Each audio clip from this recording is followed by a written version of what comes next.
Good morning. What is psychology അഥവാ എന്താണ് മനഃശാസ്ത്രം?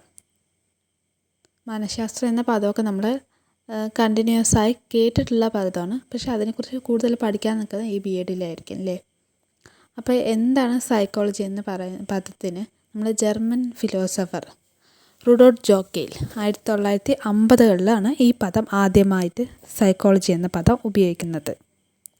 അപ്പോൾ സൈക്കോളജി എന്നതിനെ മെയിനായിട്ട് ഒരു മീനിങ് എന്ന് പറയുന്നത് എന്താണ്? Study of behaviour. ഒരു മനുഷ്യൻ്റെ ഒരു ബിഹേവിയറെ കുറിച്ചുള്ള പഠനമാണ് സൈക്കോളജി എന്നറിയപ്പെടുന്നത് അല്ലേ.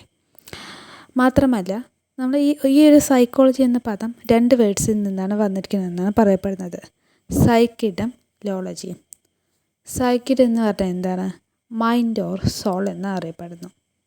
ലോളജിയോ study of science, study or science ആണ് പറയപ്പെടുന്നത്.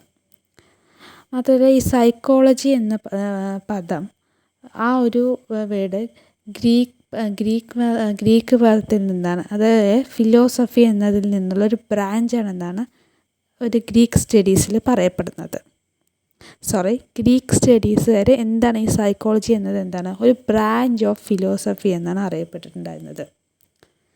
അപ്പോൾ സൈക്കോളജി എന്ന പദം എവിടെ നിന്ന് വന്നു, അതിൻ്റെ മീനിങ് എന്താണ്, അതെവിടെ നിന്നാണ് ഉത്ഭവിക്കുന്നത്, മാത്രമല്ല 2 ബ്രാഞ്ചസ് ഉണ്ട്. ഒന്ന് എന്താണ്? പ്യൂർ സൈക്കോളജിയും ഒന്ന് അപ്ലൈഡ് സൈക്കോളജിയും. Okay, have a nice day. Thank U.